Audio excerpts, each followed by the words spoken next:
It is said that a considerable amount of specie that was donated by Spain to finance the Jacobite rising in Scotland in 1745 and that is still rumored to be concealed near Loch Arkaig in Lochaber is frequently referred to as the Jacobite gold. The treasure of Loch Arkaig is located in Lochaber. Background.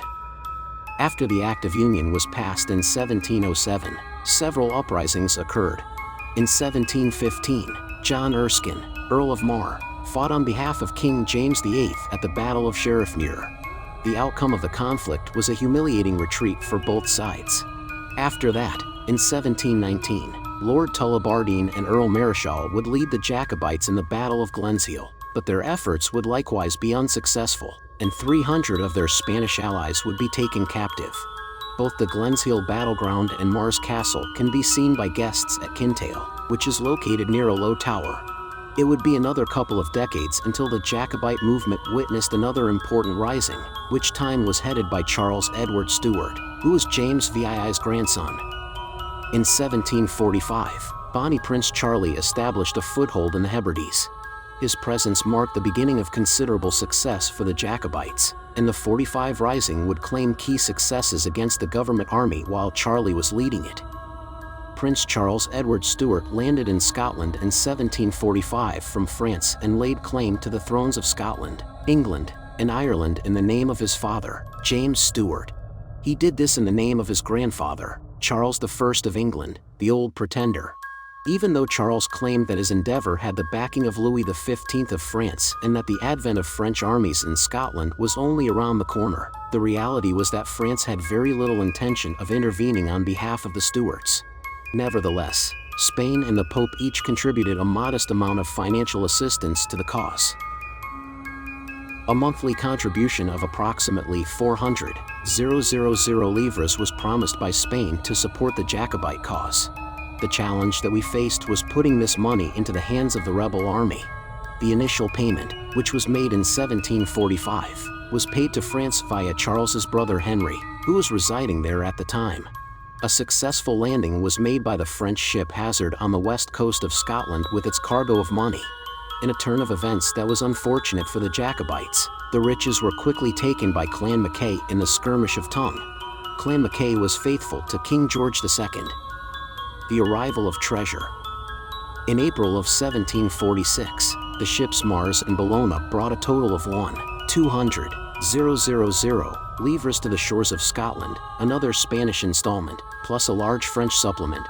On the other hand, when the ships learned that the Jacobites had been defeated at the Battle of Culloden on the 16th of April, they sailed away, offloading just the Spanish money at Loch Nan Luam, Arisaig on the 30th of April, the same place from where the prince had disembarked the year before, and would later embark for France.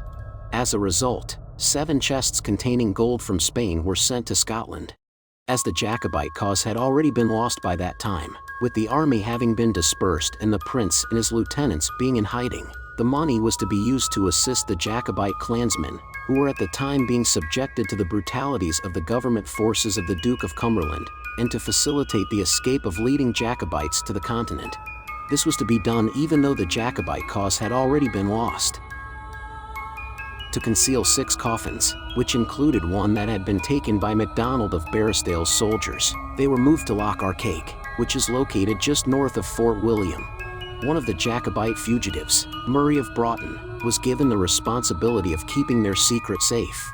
When Murray was apprehended by the government, and later turned state's evidence, the treasure was entrusted first to Lochiel, the chief of Clan Cameron, and then to Ewan McPherson of Cluny, head of Clan McPherson. Murray had started the distribution to clan chiefs, but when he was apprehended, the distribution had to be stopped. Cluny was hiding in a cave at Ben Alder that became known as the Cage, and when Charles Short joined him there, Cluny had custody of the money that was still buried at Arkaig. Charles briefly joined Cluny in the cave at Ben Alder. The search for treasure. In the end, Charles was able to flee Scotland aboard the French frigate Leroux, and he returned to France in September of 1746. On the other hand, it is not entirely obvious what will happen to the money. It is widely thought that Cluny maintained control over it throughout his many years spent on the run, during which time he was at the center of numerous fruitless attempts to finance yet another rebellion. He did not emerge from his prison in the Highlands throughout those 8 intervening years. During this time, a cash-strapped Charles was continually seeking his money, and at least some of it came to him later, paying for the minting of a campaign medal in the 1750s. Charles was in a financial bind at the time. On the other hand, it is said that none of the gold was ever retrieved in its entirety. Years later, Charles leveled the charge of embezzlement on Cluny. Regardless of the circumstances, the gold eventually became a source of contention and resentment among the Jacobites who managed to survive. In the year 1753, Archibald Cameron, Lochiel's brother and the Old Pretender's secretary at the time, was dispatched back to Scotland with the mission of finding the hidden riches. However, while he was covertly residing at Brennachyle beside Loch Katrine, he was betrayed and jailed.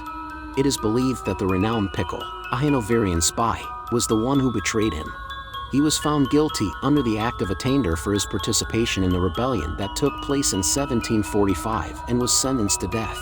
On June 7, 1753, he was hung at Tyburn for his crimes, the last Jacobite to be executed. After it, there is no further evidence. However, the records of the Stuarts, which are now in the care of Queen Elizabeth II, record a multitude of claims, counter-claims, and accusations regarding the whereabouts of the moneys among the Highland chiefs and Jacobites who were living in exile. These accusations were made by both parties. In his book Pickle the Spy, 1897, the historian Andrew Lang, who was one of the first people to research the papers after Walter Scott secured them for the crown, documented the sordid tale and the involvement of both the prince and his father in trying to locate the monies. Lang was one of the first people to research the papers since Scott secured them for the crown. In addition, the Stuart archives contain an account that was written in Rome by Archibald Cameron around the year 1750 and dates back to roughly the same time. This narrative suggests that Cluny did not or could not account for everything. The records of the Clan Cameron state that in the 1850s, several French gold pieces were discovered buried in the surrounding forests. The staff that was wielded by Gear Bain. Garnet Frost tells how he found a wooden staff jammed in a rock in a rivulet at the foot of Goulvain in the Ed Perkins documentary titled The Lost Gold of the Highlands, retitled Garnet's Gold, which was released in 2015 and retitled Garnet's Gold, south of Loch Arkaig. Although he returned to the area, which was around 56 degrees 58 minutes 10.0 seconds north and 5 degree 1539.3 west, he was unable to locate any evidence that the treasure had been concealed there. How was the video? Do you like it? Post your precious feedback in our comments section below and don't forget to subscribe to our YouTube channel.